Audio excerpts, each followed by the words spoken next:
All art at its core is some kind of imitation, and that can differ in three ways.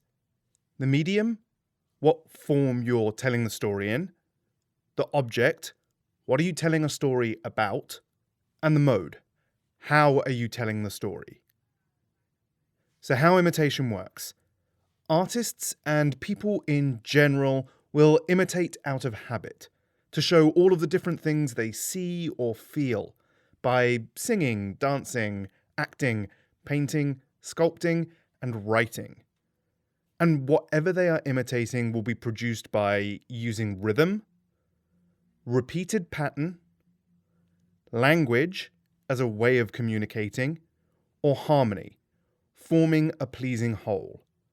And they can be used on their own, in specific combinations, or all together.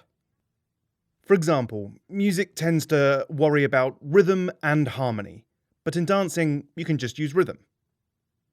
Art stems from two main causes that come from deep in our nature as humans.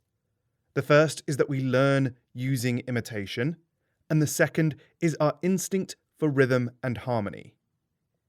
Imitation.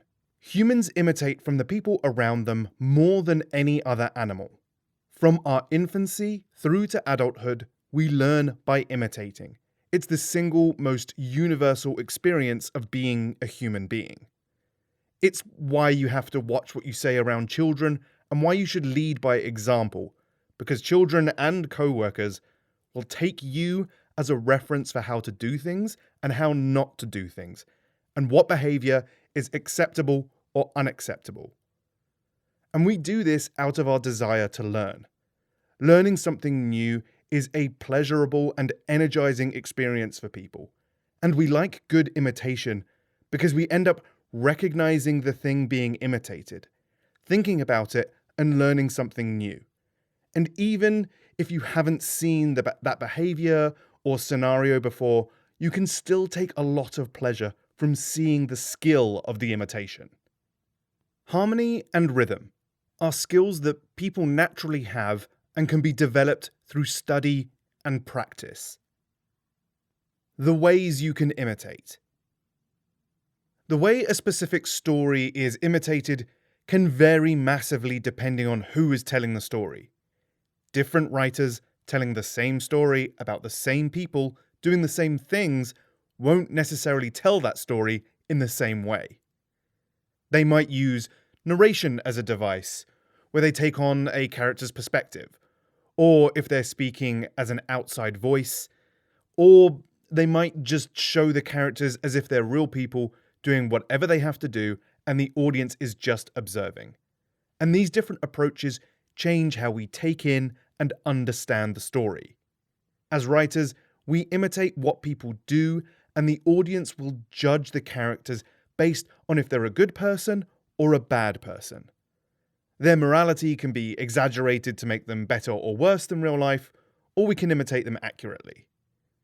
Historically, tragedy will aim at showing people as better than real life, and comedy as worse than in real life.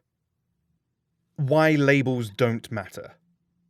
Writing only uses language, which can be used in lots of different ways depending on the kind of writing you're doing. For example, you can write for a newspaper or a TV show or a book, and everyone is considered a writer. But we tend to categorize them depending on the type of writing they do. So for example, for a newspaper, that would be a journalist. For a TV show, it would be a screenwriter, and a book would be a novelist. It isn't the level of skill or artistry that gives them these varying titles, but the thing that they produce. Having the title of writer doesn't mean much, and these distinctions aren't important in the grand scheme of things. It only tells us that the ways that things are being imitated are different depending on the form that it's being produced in.